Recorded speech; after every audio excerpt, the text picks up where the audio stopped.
पाकिस्तानी सियासत का इस वक्त सबसे बड़ा मसला पीआईए की सेल है और इस पीआईए सेल को करने के लिए तकरीबन 9 अरब रुपए का खर्चा किया गया।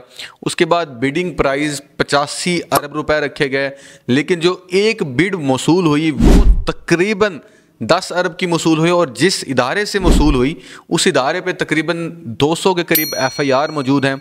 आरडीए की तरफ से वो पूरी की पूरी कंपनी जो है वो इलीगल है जो इस वक्त पीआईए को ख़रीदना चाहती है।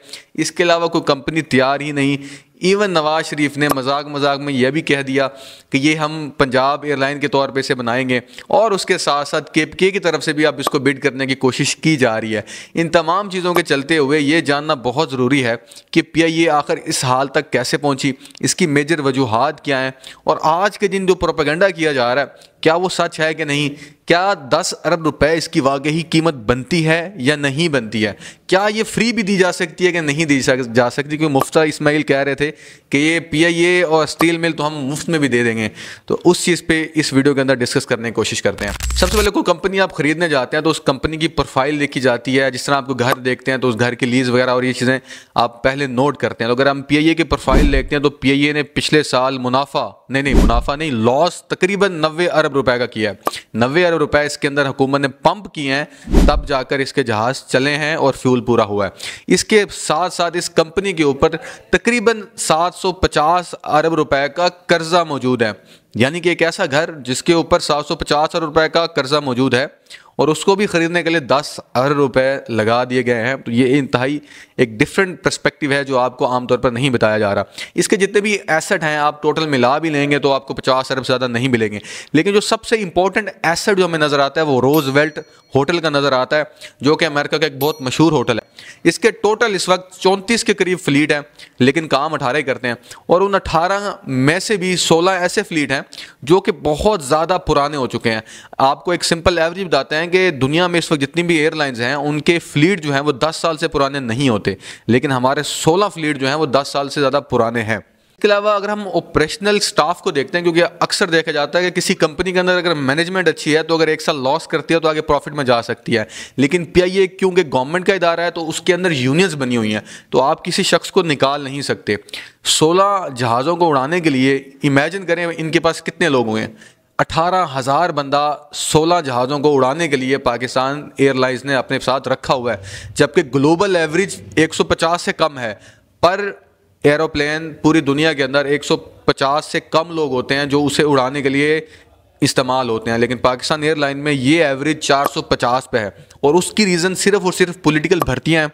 जो भी नया एयर चीफ आता था कहा जाता था कि एयर चीफ अपने बेटों को लगवाने के लिए नई भर्तियां पैदा कर देता है, कि ऐसी सीट पूरी दुनिया में एग्जिस्ट भी नहीं करती होती थी जो पीआईए के अंदर बना दी जाती थी सिर्फ भर्ती करवाने के लिए, और आप उन्हें निकलवा भी नहीं सकते क्योंकि ये सरकारी है। यूनियंस आ जाएंगी तो आपको फिर मसला होगा। अब बात कर लेते हैं कुछ स्कैंडल्स की। मिसाल के तौर पर 2020 के अंदर कराची के अंदर एक एरोप्लेन क्रैश हुआ था और उसकी जिम्मेदारी सिर्फ और सिर्फ पायलट पे आई थी और उस पायलट की वजह से एक पूरी इन्वेस्टिगेशन स्टार्ट हुई थी। और उस वक्त के जो एविएशन मिनिस्टर थे उन्होंने कहा था कि पाकिस्तान के अंदर तकरीबन 300 पायलट के जो लाइसेंसिंग है वो गलत हैं या वो इलीगल और फेक हैं, जिसकी वजह से यूरोपियन यूनियन के अंदर पाकिस्तान की पीआईए के खिलाफ पाबंदी लग गई। इस वक्त भी यूरोपियन यूनियन ने सेफ्टी की वजह से पाकिस्तान एयरलाइन के ऊपर पाबंदी लगी हुई है और पूरी दुनिया की 25% ममालिक के अंदर पीआईए लैंड नहीं कर सकती क्योंकि इसके सेफ्टी कंसर्न्स हैं।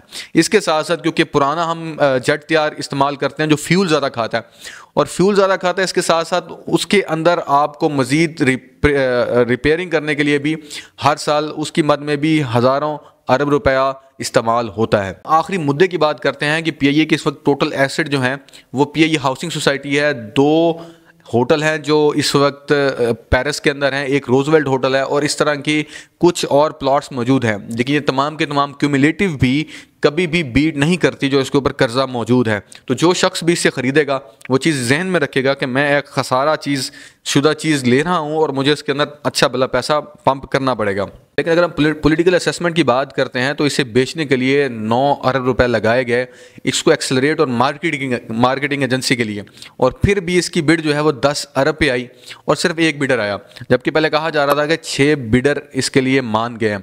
वो 6 बिडर कहाँ गए? जो 9 अरब रुपए इसकी मार्केटिंग पे लगाए हैं वो कहाँ गए। और इस तरह के बहुत सारे ऐसे सवालात हैं जो इसके ऊपर उठे हैं जिनका जवाब हुकूमत ने सही तरीके से नहीं दिया। हालांकि ये 10 अरब की बिडिंग भी बहुत अच्छी है, पाकिस्तान को चाहिए मौका मिलते ही बेच दे, क्योंकि 90 अरब का खसारा आपकी और मेरी जेब से जाता है। तो मैं तो चाहता हूँ ये जितनी जल्दी सेल हो, जान छूटे, क्योंकि इसने प्रॉफिट तो करना नहीं है। अब दूसरी जो मेन चीज़ है कि इसको जो सेल करने हैं उसके अंदर जो पॉलिटिकल जो धुआं क्रिएट हुआ है उसको क्लियर करने की जो है वो ज़रूरत है। और इसकी वजह से स्कैंडल बार बार किया जा रहा है, मीम्स बनाए जा रहे हैं, और कोई ओपोजिशन नहीं चाहती कि इसे सेल किया जा सके, क्योंकि हुकूमत कोई अच्छा काम करती है तो उसे रोकने की हज़ारों कोशिशें की जाती हैं। सिर्फ यही मुद्दा है। वस्सलाम।